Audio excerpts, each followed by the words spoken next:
নমস্কার, শুভ দুপুর সকলকে। আজ দুপুরে কবি মাহবুব সর্দার সবুজের একটি কবিতা আমার কণ্ঠে। একদিন আমি কম কথা বললাম, কারণ দেওয়ার মতো আর কিছু ছিল না। যাদের জন্য সময় সরাতাম তাদের তালিকায় আমার নাম ছিল না। আমি বুঝে নিলাম উপস্থিতি সব জায়গায় প্রয়োজন হয় না। যেখানে থাকা আর না থাকা একই ফল দেয়, সেখানে নিজেকে জোর করে রাখিনি। ধীরে ধীরে নিজের সীমানা আঁকলাম।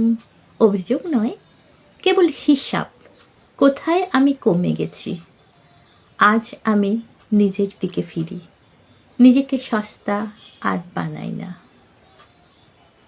খুব সুন্দর এই কবিতাটা, আমার ভীষণ পছন্দ হলো। ফেসবুক থেকে এই কবিতাটা আমি আপনাদের জন্য নিবেদন করে ফেললাম। সকলে ভালো থাকবেন, সুস্থ থাকবেন, সুন্দর কাটুক আপনাদের সারাটা দিন। ধন্যবাদ সব।